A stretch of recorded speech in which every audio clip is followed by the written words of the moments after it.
사도 바울이 고린도 교회 성도에게 믿음으로 호소하기를 하나님의 은혜를 헛되게 받지 마라 라고 호소하고 부탁하고 있죠. 여기서 헛되이라고 하는 단어는요, 텅 빈, 공허한, 아무것도 없는 이런 뜻입니다. 받다라는 단어도 수용하다, 또 받다, 영접하다 이런 뜻입니다. 그러니까 헛되이 받지 말라라는 말을 이제 직역하면 하나님께 받은 은혜가 텅 비게 되지 않도록, 하나님의 은혜가 공허해지지 않도록 그렇게 살아라 라고 말하는 것이죠. 쉬운 말로 하면 받은 은혜를 잊지 마라, 없어지게 하지 마라 이런 뜻입니다. 좀 사모해라 라는 말로도 바꿀 수가 있겠죠.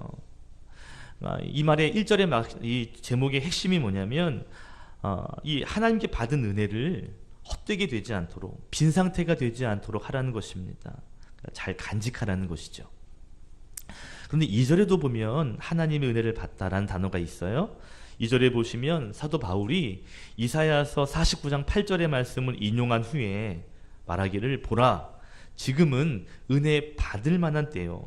그래서 은혜를 받다라는 말이 있죠. 지금은 구원의 날이로다 라고 이야기합니다. 1절에서도 은혜를 헛되이 받다 라고 헛되이 받다 라는 말이 있었죠. 은혜를 받다.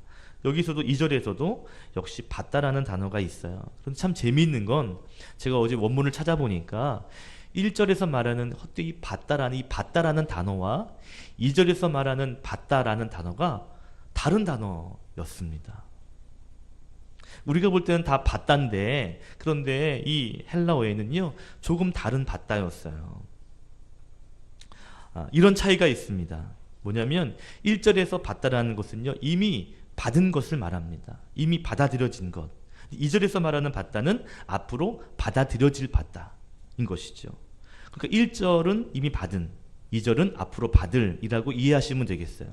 그러니까 1절과 2절의 말씀을 종합해서 요약을 해보면 이렇게 될 수 있겠죠. 하나님께 이미 받은 은혜가 공허해지지 않도록, 텅 빈 상태가 되지 않도록 그렇게 하고, 2절에는 앞으로 받을 은혜를 더 잘 받을 수 있도록 사모해라 라는 말이 되는 것입니다. 이해가 되시죠? 이미 하나님께 받은 은혜가 있는데 그 받은 은혜를 놓쳐서 텅 빈, 은혜 없는 상태가 되지 말고, 또 앞으로 받을 은혜가 있는데 그 은혜를 또 채워서, 그래서 은혜가 풍성한 삶을 살아라 라고 말하고 당부하는 거예요. 자, 그런데 왜 바울은 왜 이렇게 은혜를 강조하는 걸까요?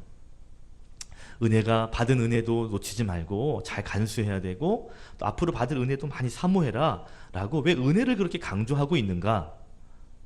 은혜가 중요한 것도 있겠지만 특별히 고린도 교회 성도들이 좀 처하고 있는 상황과도 좀 관련이 많습니다.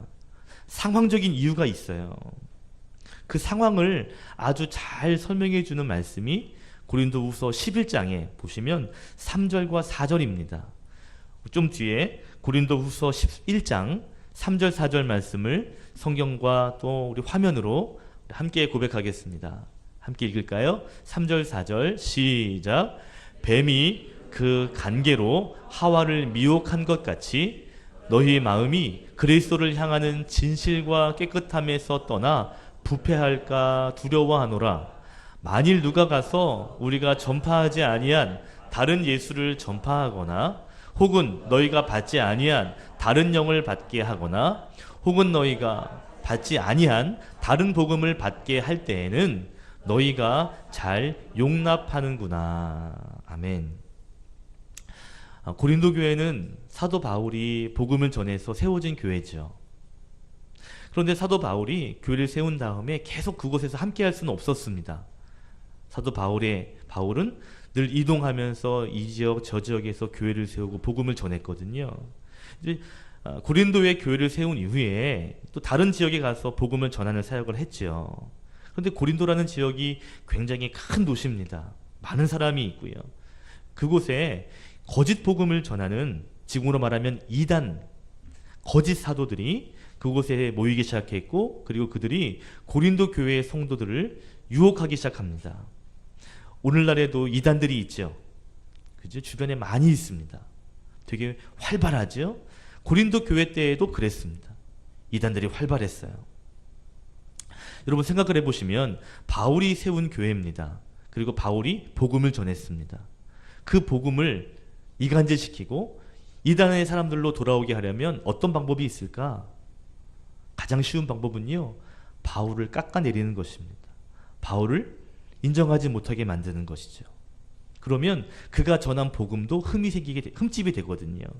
그러니까 이단들이 하는 것이 뭐냐면 자꾸 이 바울, 당시 사도 바울을 험담하고 끌어내리고, 그리고 자꾸 사도가 아니라고 자꾸 이야기합니다. 그러면서 우리가 진짜 사도들이다, 우리가 말하는 게 진짜지 바울이 말한 복음은 가짜다 라고 자꾸 이렇게 현혹시켰습니다.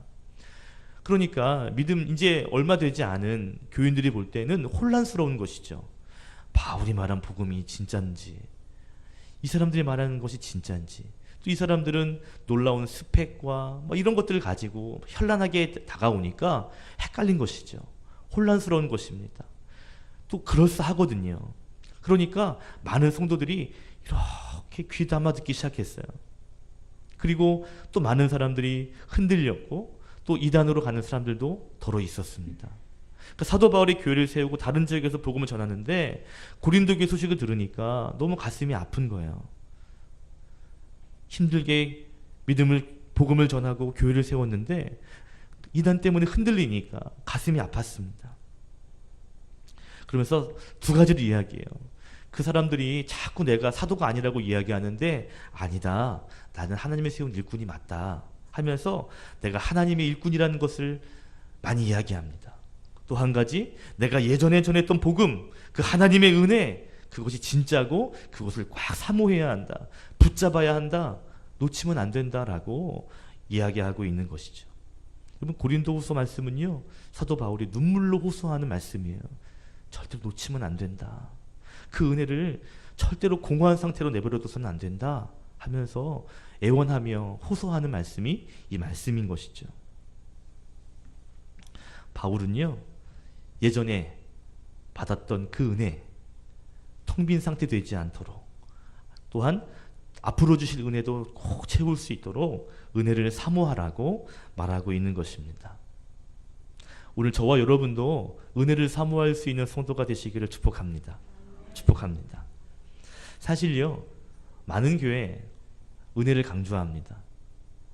성도는 정말 은혜를 많이 이야기합니다. 그런데 사실 은혜를 많이 이야기하면서도 그 은혜가 내 가슴 가운데 실제가 되지는 못하는 사람도 많습니다. 은혜를 잘 알아요. 은혜, 좋지, 아는데 그 은혜를 나에게 주셨음에도 불구하고 그 은혜가 정말 내 안에 만져지는 정도의 실제로 되는, 그래서 그 은혜로 살아가는 사람들은 많지 않습니다. 오늘 저는 사도 바울이 말해주는 은혜에 어떤 능력이 있는지, 은혜에 어떤 힘이 있는지를 분명히 알고 저와 여러분이 그 은혜를 꼭 사모할 수 있기를 축복합니다. 아멘. 자, 그렇다면 사도 바울이 은혜를 헛되이 받지 말라, 사모하라라고 말하는데 어떤 은혜인가? 은혜는 무엇인가? 첫 번째는 뭐냐면 은혜는 고난을 이기게 하는 능력이 있습니다. 은혜에는요, 고난을 이기게 하는 영적인 능력이 있습니다. 한번 따라 합시다. 고난을 이기게 하시는 능력인 은혜를 사모합시다. 은혜를 사모해야 되는데요, 그 은혜는 어떤 은혜인가 하면 고난도 이길 수 있게 하는 능력이 있다라는 것을 알고 사모해야 한다라는 것입니다. 사도 바울이 아까 전에 말씀드린 것처럼 내가 사도야, 나 일꾼이야 라는 것을 강조할 수밖에 없죠. 이단들이 자꾸 험담을 하니까요. 그때 말하기를 나는 하나님의 은혜로 사도가 되었다라고 이야기를 많이 해요. 하나님의 은혜다. 괴수이고 죄인인 내가 하나님의 은혜로 내가 사도가 되고 주의 복음을 전한 자가 되었다라는 얘기를 계속 많이 강조했거든요. 1절에도 보시면 1절에 보면 하나님과 함께 일하는 자, 내가 그렇다는 거고요. 4절에도 보면 하나님의 일꾼으로 자천되었다라고 말합니다. 자, 바울은 하나님의 은혜로 사도가 됐어요. 그런데 하나님의 사도가 되어서 이러다 보니까 좋은 일만 있는 게 아니죠. 고난이 많았습니다. 4절에 보면 환난과 궁핍과 고난이라고 표현했고요. 5절에 보면 매맞음과 갇힘과 난동과 수고로움과 자지 못함과 또 먹지 못함, 이러한 고난이 있었다는 거죠. 그런데 하나님 주신 말씀, 하나님의 능력, 이것을 무기 삼아서 때로는 영광이 되는 일때에도, 때로는 욕됨은 비난을 받을 때를 말합니다. 그러니까 좋게 영광이 나타난 때도 있지만 비난을 받을 때든지, 내가 아름다운 이름, 그 이름은 하나님의 일꾼 사도라는 그 이름으로 참고 이겼다, 감당했다라고 말하고 있습니다. 그러니까 내가 하나님의 일꾼 되었다는 것, 그것으로 내가 이 고난을 다 참았는데 그 일꾼 되게 하신 것은 바로 내 능력이 아니라 하나님의 은혜였다는 것이죠. 그래서 바울이 이렇게 말하는 거예요. 내가 하나님의 은혜를 받아서 일꾼이 되고 사도가 되었는데 그 은혜가 내 안에 있으니까 고난이 와도 이기게 되더라 라는 것을 말하는 것이죠. 내 안에 은혜가 있었어. 그 은혜를 붙잡고 고난도 참았다, 견뎠다라고 말하는 것입니다. 바울이 고난을 견디고 이길 수 있었던 이유는요, 하나님의 은혜를 기억한 거예요. 하나님의 그 은혜가 너무 큰 거예요. 여러분, 하나님의 은혜가 정말 내 마음에 실제가 되면 고난을 이길 수 있는 능력이 됩니다. 바울이 당한 고난, 우리가 쭉 나열된 걸 보았잖아요. 작은 고난이 절대 아니에요. 환난이고 핍박입니다. 여러분, 5절에 보면 매맞는 것 쉽지 않습니다. 갇히는 것, 난동이 일어나는 것, 자지 못하고 먹지 못하는 것, 이러한 고난은 절대로 작은 고난이 아니에요. 어쩌면 말만 들어도 무시무시하고 섬뜩한 그러한 고난입니다. 어마어마한 환난이에요. 그런데 이러한 엄청난 고난을 감수하고 견딜 수 있었던 이유는 그 고난이 작아서가 아니라 엄청난 고난이긴 한데 그 고난보다 훨씬 큰 은혜, 그 하나님의 은혜가 내 마음에 있으니까요, 그 고난을 이길 수 있었다라는 것이죠. 아무리 센 병균이 온다 할지라도 내 안에 더 큰 에너지가 있으면 병을 이길 수 있습니다. 마찬가지예요. 사도 바울이 일꾼이 된 것 하나님의 은혜인데, 일꾼 가운데 여러 일하다 보면 어려움이 얼마나 많았겠어요. 그런데 그 은혜를 놓치지 않고 보니까 난 이겼다는 거예요. 하나님의 말씀으로, 하나님 주시는 능력으로, 나는 그 하나님의 은혜로 말미암아 고난을 이길 수 있었다라고 이야기합니다. 그러면서 말하는 거죠. 너희들도 고난이 있겠지만, 환난이 있고 혼란스러움이 있겠지만 그 주신 은혜를 붙잡고 사면 이길 수 있다라고 말하는 것이죠. 여러분, 은혜라는 말 영어로 말하면 그레이스잖아요. 그래서 어메이징 그레이스라는 노래도 있죠. 이 그레이스라고 하는 단어가 은혜라는 단어로 쓰이기도 하는데 친절함 뭐 이런 것도 쓰이기도 해요. 그런데 이 은혜라고 하는 이 단어가 원문으로 해석하면 어떤 의미가 있냐면 사랑, 자비란 뜻이 있습니다. 그런데 그냥 사랑, 자비가 아니라 하나님께서 인간을 향한, 그것도 모든 인간을 향한 하나님의 자비, 하나님의 사랑, 그것을 은혜라고 말하는 것이죠. 그런데 그 은혜라고 하는 말 안에는 한 가지 담겨진 의미가 있어요. 그 의미가 뭐냐면 이런 의미예요. 은혜 안에는 사랑이고 자비인데, 그런데 어떤 사랑이고 자비인고 하면 훨씬 더 많이 주는, 우리가 말하는 덤 있죠. 덤, 거저주는 덤, 그 의미가 담겨져 있습니다. 여러분, 덤 아시죠? 만약에 길을 가는데 사과를 팔아요. 근데 여기 사과가 하나에 1,000원이에요. 주머니 보니까 10,000원짜리가 있어요. 그 10,000원을 주면서 자, 사과를 다 주십시오. 10,000원을 냈어요. 그러면 사과를 파는 사람이 몇 개를 줄까요? 세보셔야 돼요. 몇 개를 줄까요? 10개를 줘요. 그죠? 10,000원을 내면 10개를 받아요. 그런데 주인이 너무 좋아요. 그래서 10개를 줘야 되는데 2개를 더 줬어요. 이게 덤이에요. 하나님의 은혜는 이런 관계입니다. 내가 수고한 만큼 주는 건 그건 은혜가 아니에요. 대가죠, 대가. 수고의 대가. 그런데 그것보다 훨씬 더 많은 걸 줘요. 그게 은혜입니다. 여러분, 은혜는요, 인간의 수준에서 요만큼을 했네요. 근데 하나님은 요만큼만 주시면 되는데 하나님은요, 이것이 아니라 이만큼을 주시는 거예요. 이게 은혜거든요. 구원의 은혜 마찬가지예요. 인간의 수준으로는요, 하나님의 자녀가 될 수 없습니다. 인간의 수준으로 천국에 들어갈 수 없어요. 왜? 죄의 문제를 해결할 수 없으니까요. 이 죄를 어떻게 해결할 수 있어요? 그런데 하나님께서 자기 아들 독생자이신 예수를 십자가에 지게 하신 그 사건을 믿으면 되는 거예요. 여러분, 내 죄를 사하는 일은 엄청난 큰 일인데요, 내가 하는 일은 그걸 믿는 거예요. 인정하고 그걸 받아들이는 거예요. 그러면 그 인정하는 만큼은 요만큼일지 몰라도 하나님이 주시는 은혜는요, 하나님의 자녀가 되게 하시고 죄를 용서하시고 천국 들어가게 하시는 은혜를 주신다 이 말이에요. 덤을 더 많이 주시는 거예요. 이게 은혜입니다. 우리가 볼 때 이해가 안 되는 거죠. 나는 이거밖에 안 했는데 왜 이렇게 주시지? 은혜니까요. 은혜니까요. 축복도 마찬가지입니다. 내 수준으로 이만한 복을 받으려면 이것도 해야 되고 저것도 해야 되고 그래야 주고요. 아니면 이것도 구하고 저것도 구하고 하여튼 다 구해야 주실 텐데, 그런데 그렇게 하지 않고 요만큼만 구하고 요만큼만 일해도 하나님이요, 구하지 않은 것까지도 또 구한 것보다 더 좋은 것으로 주시거든요. 그게 은혜라니까요. 합당하지 않아요. 우리가 그만한 복을 받을 만큼 일하지도 못했어요. 그런데 하나님이 그것도 귀하게 보시는 거예요. 고맙다. 그리고 더 주셔요. 이게 은혜입니다. 그러니까 구원도 은혜고 이 땅을 살아가는 전체가 다 은혜인 것이죠. 그런데 이 은혜가 알긴 알아요. 근데 내 마음에 이게 살아있는 실제가 되지 못하니까, 그러니까 그게 문제가 되는 거예요.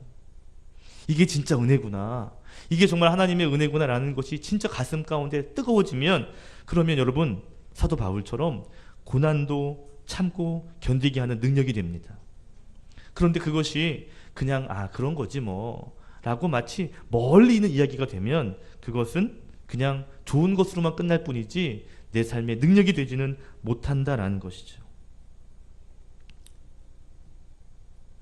여러분, 고난, 어려움, 이 땅의 여러 가지 문제, 물론 그것을 우리 힘들게 할지라도 하나님이 우리에게 더 큰 은혜를 주셨음을 믿고 감사하면 여러분 이길 수 있게 하실 줄로 믿습니다. 아멘. 여러분, 이 사무엘하 16장에 보면 다윗 왕이 아들 압살롬에 의해서 반역을 당해가지고요, 급히 도망가는 신세가 돼요.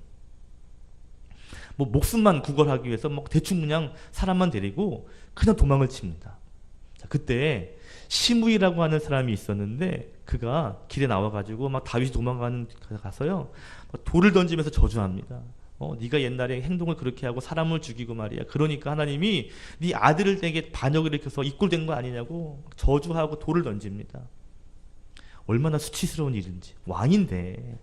그래도 왕인데 일개 저 신하가 돌을 던지고 저주하거든요. 그때 옆에 있던 아비새라는 장군이 있습니다. 왕에게 얘기해요. 다윗 왕이요, 저렇게 저주하는 놈 가만히 두면 안 되겠습니다.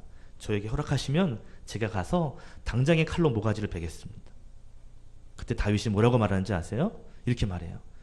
가만히 있어라. 하나님이 복도 주시는 분이고 때로는 하나님이 저 사람을 통해서 저주하게 할 수 있는 분이 하나님인데 혹시 아느냐, 하나님이 그렇게 하시는 건지.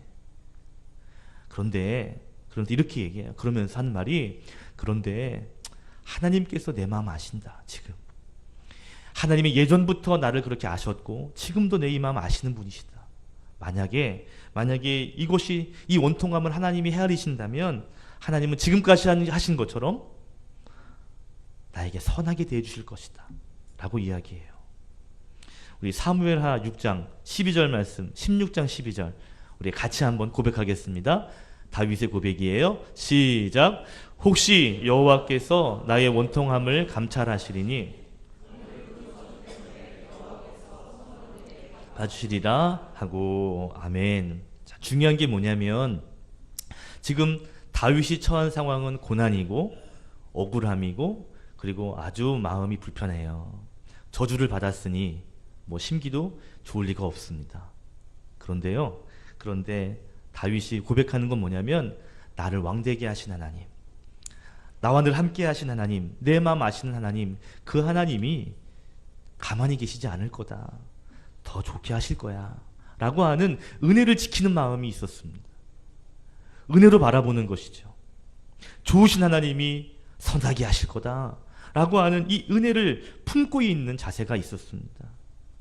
그랬더니요, 그 어려움, 그 저주의 순간도 은혜로 말미암아 잘 통과할 수 있었다라는 거죠. 그런데 여러분, 반대예요. 반대로 내게 은혜가 있는데 그 은혜를 놓치고 은혜의 공허를 가지게 되면 작은 고난이 와도 원망하고 불평하게 됩니다. 내 안에 힘이 없으니까 그 작은 고난에도요, 그것이 엄청나게 느껴지고요, 그것 때문에 하나님께 불평하고 원망하고 화를 냅니다. 작은 어려움에도 내가 은혜가 없으면 결국 속상해하고 하나님께 화를 내는 그러한 모습으로 갈 수 있는 것이죠. 그런데 신기하게도 그 고난이 엄청 커요. 그리고 내 안에 은혜가 충만하게 있잖아요. 그럼 그게 고난 같지가 않아요. 야, 신기하죠? 그럼 이런 마음이 드는 거야. 이것 주신 거 감사합니다. 이것 때문에 제가 더 큰 일을 할 수 있습니다. 이런 고백이 나오게 됩니다. 그러니까 고난이 크고 작음의 문제가 아니라 내 안에 진짜 은혜가 실제가 되느냐 아니냐가 가장 큰 문제라는 것이죠. 여러분, 내 안에 은혜가 진짜 살아있으면요, 그 은혜는요, 고난도 이기게 하는 능력이 될 줄로 믿습니다. 신앙생활을 잘할 수 있는 비결이 뭘까요? 그것은 하나님이 나에게 주신 은혜, 그 은혜가 떠나가지 않도록, 그 은혜가 공허해지고 무의미한 것이 되지 않도록 그 은혜를 붙잡고 사는 것입니다. 이것이 우리가 신앙생활을 아주 잘할 수 있는 비결입니다. 은혜가 없으면 왜 이렇게 서운하죠? 왜 이렇게 힘들죠? 사단은 자꾸 우리 마음에 있는 은혜를 자꾸 빼앗아 가려고 합니다. 우리는 무엇을 해야 할까요? 그 은혜를 사수하는 것이죠. 뺏으려고 손 내밀면 탁 끊어버려야 돼요. 빼앗기지 않도록. 마치 핸드폰에 에너지 배터리를 충전하듯이, 저수지의 물을 저장해야 하듯이, 여러분, 빼앗기지 않는 것과 함께 채우는 역할도 해야 합니다. 다른 은혜를 구해야 돼요. 지금 가지고 있는 은혜로 만족하는 것이 아니라 더 큰 은혜를 달라고 기도해야 합니다. 채워야 하는 것이죠. 그래야 그렇게 내 안에 은혜가 충만할 때 고난도 역경도 이길 수 있는 것이죠. 바울은요, 하나님이 주신 은혜로 사도가 되었습니다. 고난이 많았습니다. 그런데 그 은혜를 기억하며 그 주신 사역들을 잘 감당할 수가 있었어요. 너희들도, 고린도 교회 성도에게 말하는 거예요. 너희들도 나처럼 은혜를 사모하고 은혜를 붙잡고 그리고 하나님께 나아가라고 당부하는 것입니다. 오늘 저와 여러분도 주시는 은혜를 잘 간수하고 또 앞으로의 은혜를 사모하면서 지금의 환경, 어려움과 고난도 넉넉히 이기시는 귀한 믿음의 성도가 되시기를 주님의 이름으로 축복합니다. 축복합니다. 사실 우리가 이 얘기를 모르는 얘기는 아니에요. 은혜가 귀하고 은혜가 있으면 고난도 이긴다. 당연히 아는 것이죠. 그런데 왜 은혜를 잃어버리는 걸까요? 이게 문제입니다. 하나님의 은혜는 누구에게는 많이 주시고 누구 적게 주시고 그랬을까요? 아닐 거란 말이죠. 근데 어떤 사람은 그 은혜를 잘 간수하고 간직한 사람이 있는 반면에 어떤 사람은 왜 이렇게 은혜를 빨리 잃어버리냐 하는 것이죠. 이유가 뭘까? 여러분, 이유가 있어요. 아까 말씀드린 것처럼 은혜 그 안에는 거저주시는, 덤으로 주시는 그 하나님의 사랑이 있거든요. 여러분, 이 공짜로 더 준다, 덤을 받고 공짜를 받는다는 건 이건 기분 참 좋은 일입니다. 그죠? 사과 하나를 덤으로 받아도 기분이 좋아요. 콩나물 하나를 더 받아도 기분이 좋아요. 그런데 은혜를 더 주신다? 너무 기분이 좋은 일이죠. 근데 단점은 뭐냐면 공짜이기 때문에 그 값어치를 낮게 평가하는 데 있습니다. 참 재미있는 건요, 어린아이들이 오죠. 성경학교를 하든지 뭐 하면 공과책을 삽니다. 그러면 1,000원이라고 해보세요. 그러면 1,000원, 아니 그냥 뭐 교회가 대줄 수 있잖아요. 그런데 그냥 교회가 그냥 주잖아요. 그러면 그날은요, 공과책이 막 사방에 흩어져 있어요. 안 가져가요. 그런데 500원 내, 200원 내, 지돈을 내죠. 그러면요, 챙겨갑니다. 이게 사람이 참 신기한 이게 심리예요. 공짜를 주면 값어치가 없게 여기는 거예요. 그러나 내가 값지게 지불하면 그건 놓치지 않으려고 합니다. 공짜다 보니까, 그 은혜가 너무 크다 보니까 그 은혜가 당연한 것처럼, 안 주면 뭐 내가 당연히 받는 것처럼 생각하게 됩니다. 사람의 심리가 묘해요. 값지게 돈을 지불하면 간수 잘합니다. 공짜는요, 잘 간수하지 않습니다. 많은 사람들이 은혜에 대해서 실수하는 것은 은혜를 좋지 않게 여기는 것은 아니에요. 은혜를 사모해요. 그런데 문제는 뭐냐면 그 사모함 다음에 그 은혜에 대한 가치를 작게 여기는 것입니다. 당연하게 여기고요. 뭐 이거 없어도 되겠지 라고 하는 마음이 있다라는 것이죠. 오늘 나누고 싶은 두 번째 영적인 교훈이 있습니다. 따라합시다. 하나님이 주신 값진 선물인 은혜를 사모합시다. 은혜는 값진 선물입니다. 덤이 아니라 값지게 주신 선물입니다. 선물은 다르죠. 여러분, 오늘 8절에 보니까 이렇게 얘기해요. 우리는 속이는 자가 같지만 참된 자다. 9절 10절 같이 읽어볼게요. 9절 10절 시작. 무명한 자 같으나 유명한 자요, 죽은 자 같으나 보라 우리가 살아있고 징계를 받는 자 같으나 죽임을 당하지 아니하고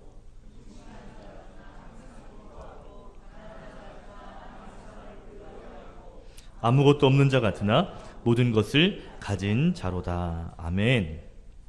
여러분, 은혜를 모르는 사람, 은혜의 가치를 모르는 사람은요, 은혜 받은 사람의 가치도 모릅니다. 당연한 것이죠. 은혜도 모르는데 은혜 받은 사람이 값지게 보이겠어요? 그럴 수 없죠. 여러분 보세요. 어떤 골동품을 수집하는 골동품가가 이제 골동품을 구하러 저 시골에 왔다 갔다 이제 여행하다가 오늘 밤이 늦은 겁니다. 그래서 시골에 작은 시골집에 가서 하루를 묵게 됐어요. 그래서 친절하신 그 집, 시골집 할머니 할아버지가 반겨주신 거예요. 오늘 묵고 가라고. 저녁밥도 지어주시고 방도 하나 내줬습니다. 맛있게 저녁도 먹고요. 잠자리에 들었는데, 그런데 할머니가 노크를 해요. 그래서 할머니 왜요? 그랬더니 요강을 들고 온 거예요. 자기가 쓰시는 요강을. 우리야 뭐 이제 방 실내에 화장실이 있으니까 그냥 가지만 시골은 화장실이 밖에 있잖아요. 그러니까 이제 불편할까봐, 손님이 불편할까봐 자기가 사용하고 있는 요강을 이제 빌려주신 거예요. 그런데 잠을 자는데 이제 화장실에 가고 싶었네요. 그런데 마침 뭐가 있어요? 머리맡에 뭐가 있어요? 요강이 있어요. 그래가지고 볼일을 봤어요. 근데 아침에 일어났는데 할머니 너무 감사하잖아요. 저녁도 주시고 잠도 재워주시고. 근데 요강도 치우게 하면 이건 좀 너무 좀 예의가 없는 것 같아서, 그래서 빨리 요강을 좀 깨끗하게 비우고 드리려고 요강을 들고 나가서 이제 요강을 버리고 닦았습니다. 근데 요강을 닦으면서 보니까 이게 예삿기 아닌 거예요. 자세히 보니까 고려청자. 귀한 거예요, 귀한 거. 근데 할머니는 귀한지 안 귀한지 모르는 거예요. 그 뭐로 쓰는 거예요? 요강으로만 쓰는 거예요. 하나님의 은혜를 귀하게 볼 줄 알면요, 그 하나님의 은혜를 가지고 있는 사람도 귀하게 볼 수 있습니다. 볼 수 있는 안목, 그 은혜를 볼 수 있는 안목, 그것이 없으면 그러면 별거 아닌 사람처럼 보이게 돼요. 오늘 성경의 표현처럼 무명한 사람처럼 보이고요, 죽은 자처럼 보이고요, 근심하는 자처럼 보이고요, 아무것도 없는 자처럼 보입니다. 은혜를 귀하게 볼 줄 모르는 사람들이 볼 때는 그렇다니까요. 그러나 바울이 말합니다. 하나님의 그 은혜가 임하고 그거 선물을 받은 사람은 무명한 것 같지만 유명한 사람이고, 죽은 자처럼 보이지만 살아있는 사람이고, 근심하는 것 같지만 기뻐할 수 있는 사람이고, 가난한 자처럼 보이지만 많은 사람을 부유하게 할 수 있고, 아무것도 없는 자처럼 보이지만 모든 것을 가지고 있는 사람이다 라고 말합니다. 여러분, 하나님의 은혜를 값진 선물로 볼 수 있는 영적인 안목이 있기를 주님의 이름으로 축복합니다. 사도 바울은 그 은혜를 귀하게 볼 수 있는 눈이 있었습니다. 그 앞에 고린도후서 4장 7절에 보면 그 하나님의 은혜를 뭐라고 표현하냐면 보배라고 표현해. 보배. 보물, 보물. 우리 같이 읽어볼까요? 시작. 우리가 이 보배를 질그릇에 가졌으니 이는 심히 큰 능력은 하나님에게 있고 우리에게 있지 아니함을 알게 하려 함이니라. 보배는 하나님의 은혜, 십자가 은혜, 예수님을 의미합니다. 질그릇은 가장 깨지기 쉬운 자기 인간을 이야기하고요. 하나님이 그 은혜를 깨지기 쉬운 자기 안에 주셨다라고 이야기합니다. 중요한 건 사도 바울이 그 은혜를 보물로 볼 수 있는 눈이 있었다는 거예요. 그것이 하나님이 주시는 값진 선물이라는 것을 사도 바울은 알았습니다. 여러분, 그 가치를 모르고 값어치를 모르면 귀한 보물을 요강처럼 사용하는 할머니처럼 우리는 은혜를 그렇게 여길 수밖에 없습니다. 하나님의 은혜는 값진 선물이에요. 특별히 자기가 사랑하는 독생자 하나밖에 없는 아들을 십자가에 죽으시면서까지 우리에게 주신 은혜입니다. 너무나 값진 것이죠. 여러분, 만약에 정말 귀한 선물이 있다면, 근데 그 선물이 나에게 딱 하나밖에 없는 것이라면, 그러면 남이 달라고 그러면 쉽게 주실 수 있겠어요? 너무 귀해요. 옆에 친구가 야, 나 좀 줘. 그러면 그래, 가져. 이러실 수 있어요? 보물이면? 그리고 또 그 보물이 우리 가족에게, 나에게 진짜 의미 있는 것이라면 쉽게 주실 수 있겠어요? 그것이 비싸면 비쌀수록 더 못 줄 겁니다. 그렇죠? 그런데요, 하나님은 그 은혜를 우리에게 주실 때 주고 아까워하시는 것도 아니고요. 우리 성경에 보니까 넉넉하게 주신다 그랬어요. 여러분, 그 뒤에 말씀 고린도후서 9장 8절 조금 넘기셔서 9장 8절 말씀 같이 읽겠습니다. 하나님의 은혜를 어떻게 주시는지 고린도후서 9장 8절 시작. 하나님이 능히 모든 은혜를 너희에게 넘치게 하시나니 이는 너희로 모든 일에 항상 모든 것이 넉넉하여 모든 착한 일을 넘치게 하게 하려 하심이라. 아멘. 하나님이 은혜를 주시는데 아까워하시며 주시지 않습니다. 넉넉하게 풍성하게 주신다라는 거예요. 넘칠 정도로 주신다는 것이죠. 이렇게 좋은 은혜를 넘치게 받았는데 그런데 그것이 공짜처럼 느껴지고 너무 당연하게 느껴지니까 결국 그 은혜를 가치 없게 보는 것이죠. 가볍게 여기는 것입니다. 이것이 많은 사람들의 문제이죠. 여러분, 하나님의 은혜는 너무나 값진 것입니다. 하나님의 은혜는요, 너무 귀한 것입니다. 여러분, 그 하나님의 그 값진고 귀한 은혜가 옆 사람에게만 있는 것이 아니라 그냥 두루뭉실하게 그런 건가 보다로만 아는 것이 아니라 여러분의 마음 가운데 실제가 될 수 있기를 주님의 이름으로 축원합니다. 그 은혜가 진짜 풍성한 은혜가 살아있는, 만져지는 그 은혜가 되셔서 그 은혜로 말미암아 고난도 이기고 그 은혜로 말미암아 주의를 감당하는 믿음의 성도가 되셔야 합니다. 그러기 위해서는요, 은혜의 값어치를 아시는 거예요. 은혜가 얼마나 귀한 것인지를 여러분 기억하셔야 합니다. 말씀을 정리합니다. 사도 바울은 부탁해요. 너희 안에 있는 은혜가 헛되어지지 않도록 간수하고 사모하라. 더 큰 은혜를 구하라라고 이야기합니다. 날마다 이 귀한 은혜, 그 은혜에 붙들려 살아가시는 믿음의 성도가 되시기를 주의 이름으로 축원합니다. 아멘. 기도하겠습니다.